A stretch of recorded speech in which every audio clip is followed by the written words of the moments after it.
کسی گھر میں ایک عجیب و غریب ناگن رہتی تھی جو روزانہ سونے کا ایک انڈا دیا کرتی۔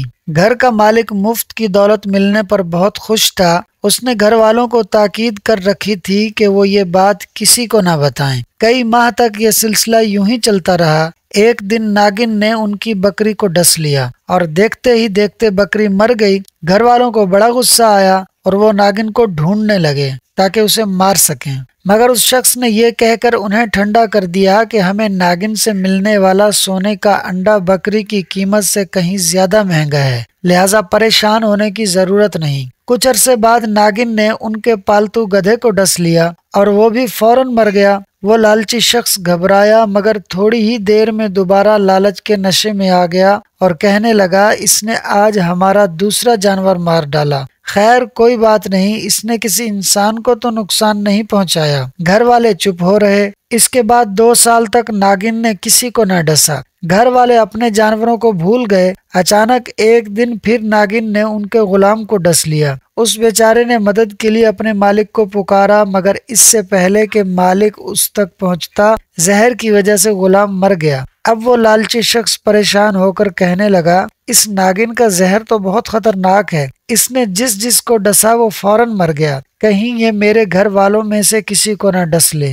وہ کئی دن اسی پریشانی میں رہا مگر سونے کے انڈے کی چمک دمک نے ایک بار پھر اس کی آنکھوں پر پٹی باندھ دی اور یہ سوچ کر خاموش ہو گیا کہ اگرچہ ناگن کی وجہ سے ہمیں نقصان ہو رہا ہے مگر سونے کے انڈے بھی تو مل رہے ہیں۔ کچھ ہی دنوں بعد ناگن نے اس کے بیٹے کو ڈس لیا۔ فوراً ڈاکٹر کو بلایا گیا لیکن وہ بھی کچھ نہ کر سکا اور اس کے بیٹے نے تڑپ تڑپ کر جان دے دی۔ جوان بیٹے کی موت میاں بیوی پر بجلی بن کر گری اور وہ شخص غصے میں آ کر کہنے لگا، اب میں اس ناگن کو زندہ نہیں چھوڑوں گا، مگر وہ ان کے ہاتھ نہ آئی۔ جب کافی عرصہ گزر گیا تو سونے کا انڈا نہ ملنے کی وجہ سے اس کی لالچی طبیعت میں بے چینی ہونے لگی۔ چنانچہ دونوں میاں بیوی ناگن کے بل کے پاس آئے، وہاں کی صفائی کی اور دھونی دے کر خوشبو مہکائی، گویا ناگن کو صلح کا پیغام دیا۔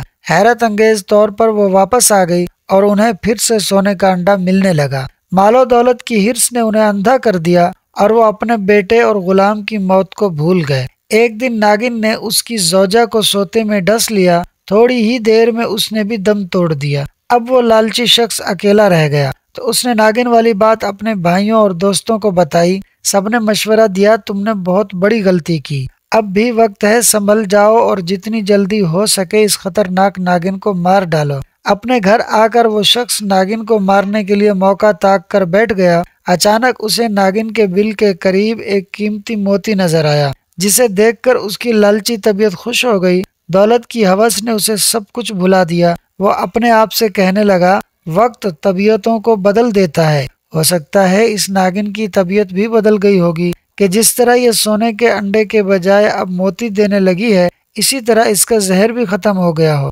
چنانچہ اب مجھے اس سے کوئی خطرہ نہیں۔ یہ سوچ کر اس نے ناگن کو مارنے کا ارادہ ختم کر دیا۔ روزانہ ایک قیمتی موتی ملنے پر وہ لالچی شخص بہت خوش رہنے لگا اور ناگن کی پرانی دھوکہ بازی کو بھول گیا۔ ایک دن اس نے سارا سونا اور موتی برتن میں ڈالے اور اس پر سر رکھ کر سو گیا۔ اسی رات ناگن نے اسے بھی ڈس لیا۔ جب اس کی چیخیں بلند ہوئیں تو آس پاس کے لوگ وہاں پہنچ گئے اور اس سے کہنے لگے، تم نے اسے مارنے میں سستی کی اور لالچ میں آ کر اپنی جان داؤ پر لگا دی۔ لالچی شخص شرم کے مارے کچھ نہ بول سکا۔